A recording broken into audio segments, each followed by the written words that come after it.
కౌండిన్య పాత ఫార్ములాను ఒప్పుకోమంటున్న నాదెండ్ల మనోహర్ ఎట్టి పరిస్థితుల్లోనూ మా వాట మాకు కావాల్సిందే అని ఏదైతే 2024 ఎలక్షన్స్లో టీడీపీ చెప్పిన ఫార్ములాను ఒప్పుకున్నాం, ఇప్పుడు ఎట్టి పరిస్థితుల్లోనూ ఒప్పుకోం, కుదరదు అంటున్నారు నాదెండ్ల మనోహర్. లోకల్ ఎలక్షన్స్పై మంత్రి నాదెండ్ల క్లారిటీ ఇచ్చే ప్రయత్నం అయితే చేశారు. మరొకసారి ఆయన కీలక వ్యాఖ్యలను చేయడం జరిగింది. ఇంతకీ నాదెండ్ల మనోహర్ ఏం చెప్పారు అనేది ఈ వీడియోలో తెలుసుకునే ప్రయత్నం చేద్దాం. వీడియోని చివరి వరకు చూడడానికి ప్రయత్నించండి. మర్చిపోకుండా లైక్ చేయండి, షేర్ చేయండి, సబ్స్క్రైబ్ చేయడానికి ప్రయత్నించండి. స్థానిక ఎన్నికల్లో పోటీపై మంత్రి నాదెండ్ల మనోహర్ మరొకసారి కీలకమైనటువంటి వ్యాఖ్యలు చేయడం జరిగింది. తమ బలానికి తగ్గట్లు సీట్లు కేటాయించాలని నాదెండ్ల మనోహర్ మరొకసారి డిమాండ్ చేశారు. ఈసారి త్యాగాలు చేయడానికి జనసేన కార్యకర్తలు సిద్ధంగా లేరన్న సంకేతాలను పంపడం జరిగింది. అసెంబ్లీ ఎన్నికల్లో కూటమి ధర్మాన్ని గౌరవిస్తూ జనసేన సర్దుబాటు చేసుకుంది. అయితే స్థానిక ఎన్నికల్లో ఆ పాత ఫార్ములా పూర్తిగా వర్తించుతోనే ఆయన స్పష్టం చేయడం గమనార్హం.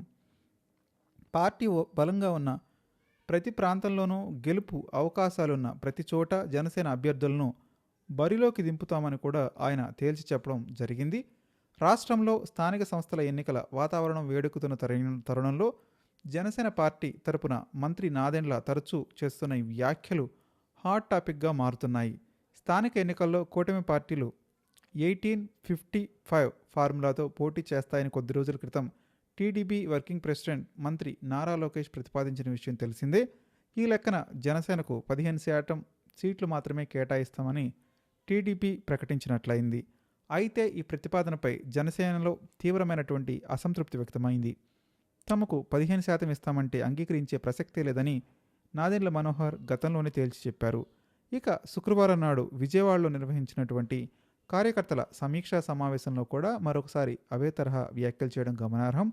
పార్టీ సంస్థాగతంగా బలంగా ఉన్న చోట పోటీ చేస్తామని విస్పష్టమైన ప్రకటనని మంత్రి చేశారు. ఆయన వ్యాఖ్యలను పరిశీలిస్తే స్థానిక సంస్థల ఎన్నికలను జనసేన పార్టీ అత్యంత ప్రతిష్టాత్మకంగా తీసుకుంటుంది. సార్వత్రిక ఎన్నికల సమయంలో రాష్ట్రంలో ఓటు చేయకూడదనే ఏకైక ఉద్దేశంతో డిప్యూటీ సీఎం పవన్ కళ్యాణ్ సీట్ల సర్దుబాటులో పెద్ద ఎత్తున త్యాగం చేశారు. కూటమి ధర్మాన్ని గౌరవిస్తూ అప్పట్లో సర్దుబాటు చేసుకున్నప్పటికీ స్థానిక ఎన్నికల్లో మాత్రం అదే ఫార్ములా కొనసాగబోదని ఆయన స్పష్టం చేశారు. క్షేత్రస్థాయిలో పార్టీ బలాన్ని బట్టి అభ్యర్థులను బరిలోకి దించడమే తమ లక్ష్యమని కూడా ఆయన తేల్చి చెప్పారు. పార్టీ క్యాడర్ను ఉద్దేశించి మంత్రి నాదెండ్ల మనోహర్ అత్యంత గట్టి హెచ్చరికలు కూడా జారీ చేయడం గమనార్హం. పార్టీలో ఎలాంటి అంతర్గత కుమ్ములాటలు, గ్రూప్ రాజకీయాలకు అసలు తావులేదని తేల్చి చెప్పారు. కొందరు వ్యక్తిగత ప్రయోజనాల కోసం, ప్రాబల్యం కోసం విడిగా గ్రూపులు కట్టాలని ప్రయత్నిస్తే వాటిని ప్రారంభ దశలోనే కార్యకర్తలు తుంచేయాలని కూడా పిలుపునివ్వడం జరిగింది. పార్టీలో కేవలం ఒకే ఒక గ్రూప్ ఉంటుందని, అదే పవన్ కళ్యాణ్ గ్రూప్ అని కూడా ఆయన ఉద్ఘాటించారు. మేమంతా కూడా ఏ కార్యక్రమంలో పాల్గొన్నా పవన్ కళ్యాణ్ ప్రతినిధులుగానే వ్యవహరిస్తున్నామని కూడా స్పష్టం చేయడం గమనార్హం. క్షేత్రస్థాయిలో పార్టీ కోసం నిరంతరం శ్రమించే నిజమైన కార్యకర్తలు, నాయకులకే స్థానిక సంస్థల ఎన్నికల్లో ప్రాధాన్యత ఉంటుందని మంత్రి భరోసా ఇచ్చారు. ఎక్కడా నిరుత్సాహపడకుండా ప్రభుత్వ సంక్షేమ పథకాలను ప్రజల్లోకి తీసుకెళ్లాలని కూడా ఆయన కోరుకోవడం జరిగింది. విజయవాడ కేంద్రంగా పార్టీ బలాన్ని మరింత ఇనుమడింపజేసేలా సమన్వయంతో ముందుకు సాగాలని కూడా పిలుపునివ్వడం గమనార్హం. మీరు కూడా మీ అభిప్రాయం కామెంట్ రూపంలో తెలియజేయండి.